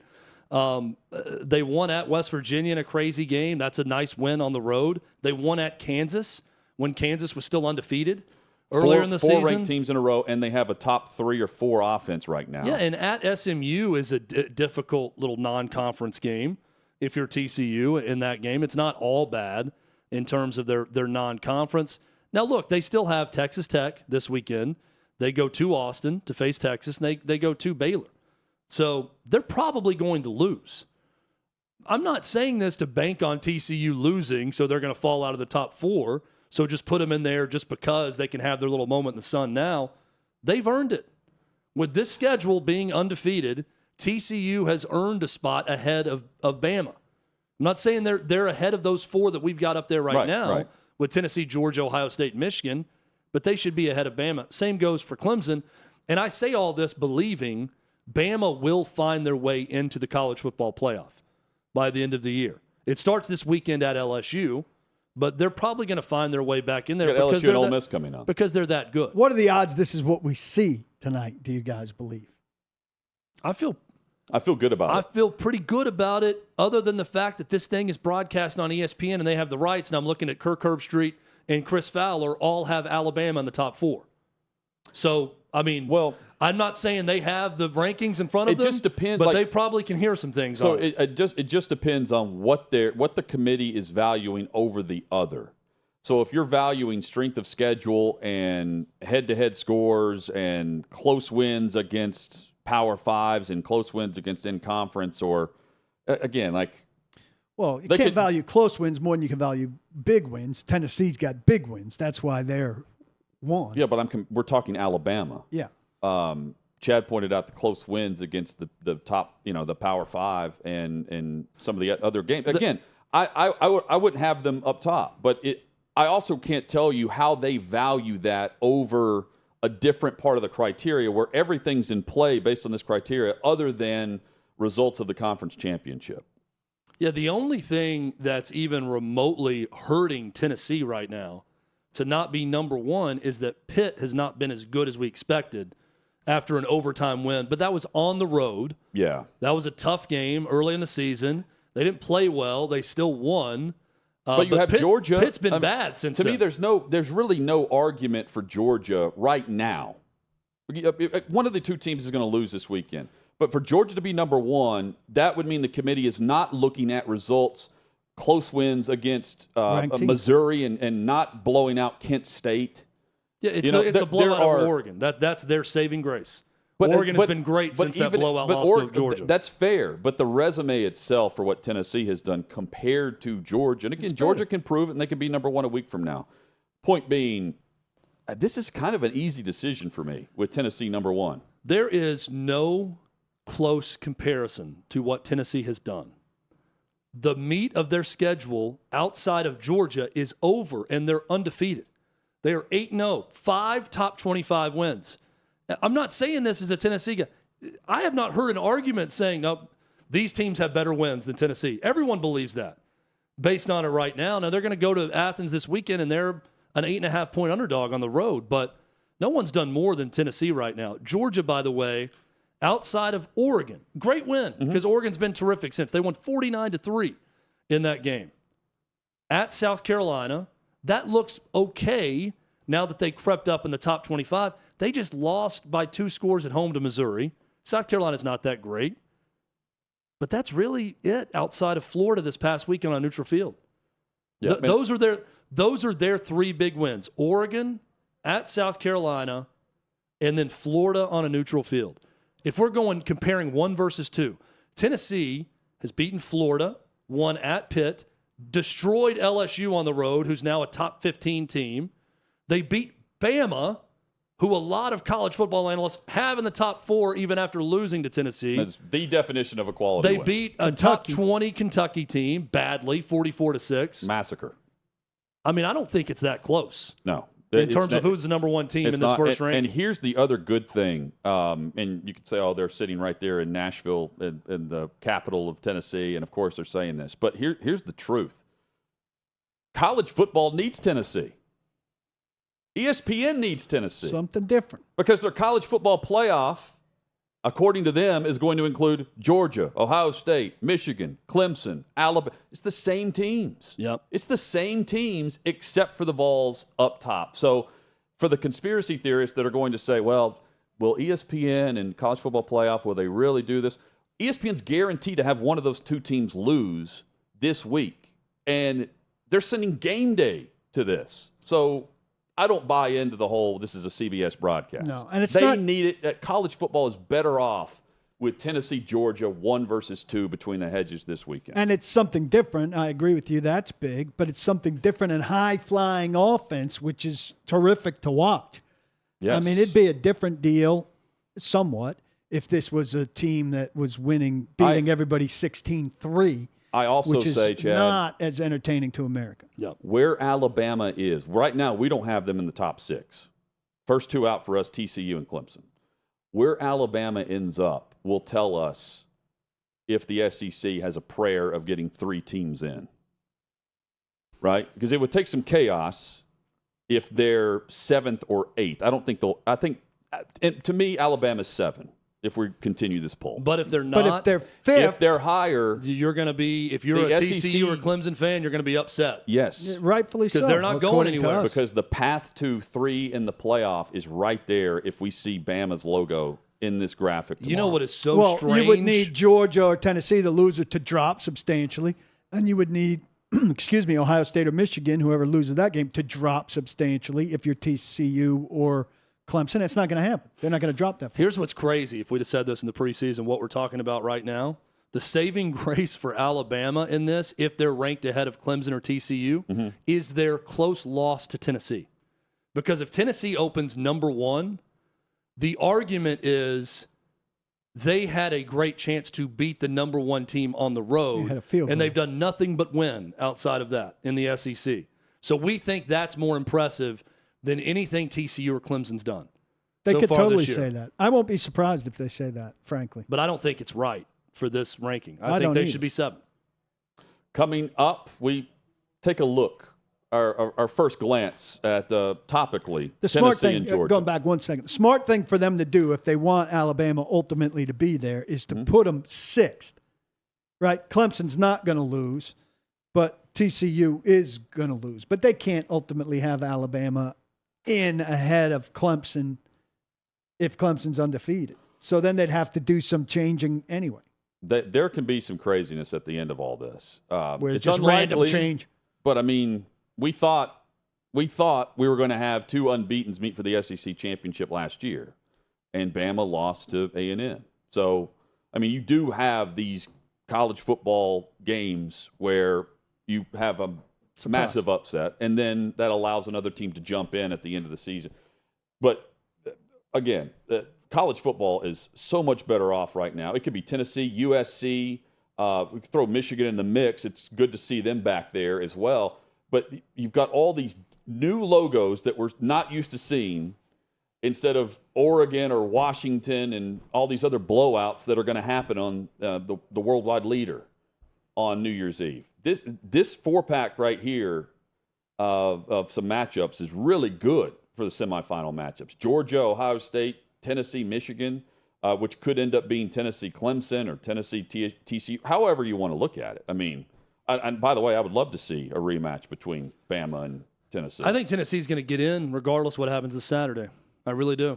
Yeah. I think they're going to be number 1 tonight. They're going to lose. They're going to drop to maybe 5th. Yep. They're going to be right there peeking into the top 4, and they're going to go blow out the last 3 opponents, and they're going to be sitting at home SEC championship weekend and allow one of those teams to take another loss, and they're going to slide right into that 4th spot in the college football playoff with 1 loss. Let's discuss the 2 quarterbacks in this head-to-head meeting, Tennessee and Georgia. That's next on OutKick 360. Hey, listen, if you missed my show, don't at me. I've got you covered. Take a look. All right, so let's talk about this. Who should be the next coach? I don't know. Again, what's going on in the background of the program? I don't know. Don't care. I'm talking to Deion Sanders. It looks to me like Deion Sanders, what's going in the background of the program is great stuff. I don't know what's going on in Hugh Freeze. Hugh Freeze is a guy that has taken liberty, just signed a big contract. I don't know. Maybe he's still 1-800-hooker. I have no idea. Maybe he's still preaching but cheating. Maybe there's no more cheating. Remember all those wide receivers he had at Mississippi? Oh, cheat. It's like Elaine Bennis. Fake. All right, but there's no more of that. All the while Hugh Freeze was telling us to pray for his baby Jesus and all the little baby Jesuses. Stop it, stupid. Fool me once, shame on you. You ain't fooling nobody now. Hugh, you need to be back in the SEC. Hugh, you need to be back doing your thing. Hey, will there be any other, or what other head coaching changes could be on the horizon coming through the SEC? I mean, it's a long shot, Dan, but you want to talk about a coach, he may, I'm not even kidding when I say this, he may be coaching for that buyout as old Jimbo Fisher. I mean, they're a disaster. Number 6 in the preseason poll. They're dead last in the SEC West. They've got some winnable games coming up. Florida at home. They dropped that one. They've got UMass at home. I mean, surely they're not going to lose to UMass, right? So you would think you'd beat UMass. They are favored to beat Florida. Florida is a loss away from 1-5 in conference play.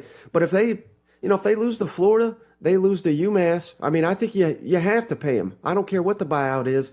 Things are going in the wrong direction there in College Station, and he answers to nobody. So I don't know if he's going to get an offensive coordinator in there. He's the one that I got to be eyeing next. 9 to 11 Eastern Time at OutKick.com. Stay up to date on everything Tommy Lahren is fearless and OutKick at OutKick.com. But in case you missed the last episode, here's what you missed. The left, as well as the new age powder puff pop country wokesters trying to lay claim to the genre, want you to believe that just because the majority of entertainment is filled with woke liberals, country music is too. Well, sorry, wrong, and too bad. That's why the keyboard warriors and the minority of his concert goers have their double masks in a bind over Luke Bryan bringing Governor Ron DeSantis out on stage at his Friday night show in Jacksonville. According to some of these perpetually triggered whiny-ass snowflakes, Luke Bryan should have never dared to give a sitting governor the platform to raise money for Hurricane Ian victims because that sitting governor happens to be a Republican. Apparently that move was just too polarizing and traumatic for these losers who crave things to be offended by. But luckily, Luke has a backbone, and he responded to these jerks saying in his post that he grew up in a country where if a governor asks you if they can come and raise awareness to help victims of a natural disaster, you help, and that was more important to him than the social media chatter. It is All Hallows Eve, and legend has it today is the one day the souls of the dead return to Earth, while the souls of those who died during the year cross over to the other world. But you know what they say, evil never dies, and there are plenty of things more haunting today than the souls of the dead who may or may not be among us. So let's start with the ultimate haunted house, the Spirit Halloween of DC, the most ominous, dangerous, and zombie-like entity we have to contend with for another 812 days. Brandon. And by the way, if they do, that means, not a joke, everybody, that's why we were defeated in 2018 when they tried to do it. We went to 54 states. And just like the Sanderson sisters of Hocus Pocus, he also smells children.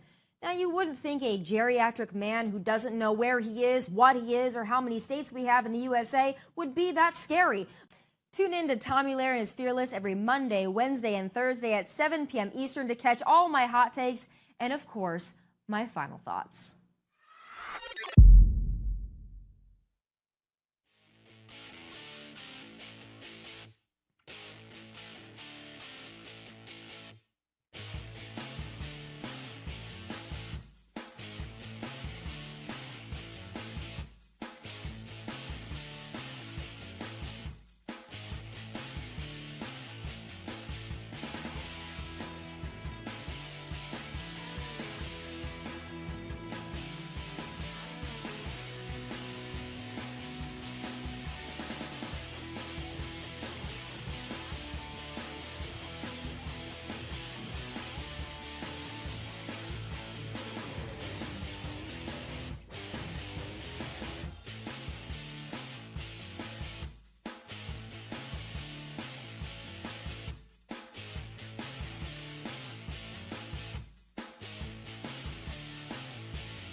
quarterback matchup between Tennessee and Georgia and what's likely to be number 1 versus number 2 on Saturday. If not, we'll riot tomorrow on the show. That's right. One quarterback's 25 in Stetson Bennett.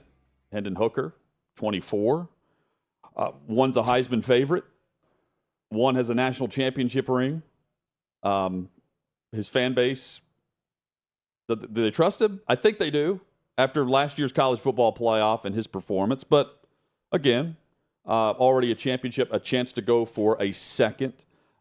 You don't see a head-to-head college football matchup like this with the two quarterbacks. Heisman favorite, returning national championship winner, and an improved offense and the offense for college football. And it's intriguing because both teams have plenty of reasons to point to advantages, and both teams can point to reasons why they've got to cross their fingers on some of these matchups defensively this week. So much talk about Tennessee's offense. Georgia's offense. Stetson Bennett leads an offense, 41 points per game, 530 yards of total offense. Tennessee's number 1 in the country at 570 and right at 49.6 now after this last game. He completes 67% of his passes. He's also rushed for 5 scores. He hurt Tennessee a year ago with his legs. That's something to watch in this game. A couple of interesting facts I've read about Georgia. They're dead last in the SEC in sacks, which shocks me. Yeah. Nolan Smith is their team leader in sacks with 3, and he's out for this game. And for also, the season. how about this? Kirby Smart, 1-9 at Georgia when giving up 30 points, 30-plus points in a game. Can Tennessee get over that 30-point barrier in this one? And are they going to need to go well over that because Georgia's got the offense to play in a shootout as well? That's two things to watch. They have but it's just it's fascinating because they have the second most yards in college football offensively. It's just a different offense though in how they go about things. They've got great tight end play. McConkey's a possession receiver. It's nothing like the offense we're going to see from the Vols. Both teams know that, but they're both very efficient in how they go about things. And both teams trust their quarterback. Stetson Bennett, while he's turning the football over at a much higher rate than Hendon Hooker, comparatively speaking, they allow him to push the issue and press downfield, even though a lot of what they do is up front and a lot of what they do is at the tight end spot. It's not hard to be at a higher rate than Hendon Hooker, right? I mean, he's very safe, very safe. Oh, he's had 1 interception all year. His efficiency numbers are through the roof, but it's not. He's 71% completion percentage, and he's got the highest per catch average per reception in football. That's really hard to do. Most of your guys with a high completion percentage are throwing it very short, and he's throwing it deep, and he's got a high completion percentage. It's the strength of each team. It fascinates me because Georgia's really offensive line, running backs, stable of running backs, talent, 2 uber talented tight ends. Their receivers are just okay. Mm-hmm. They've got good numbers, but they're not game breakers. Their fourth leading receiver is a running back. Yeah, Ladd McConkey's a solid college football player, but he's not a great player.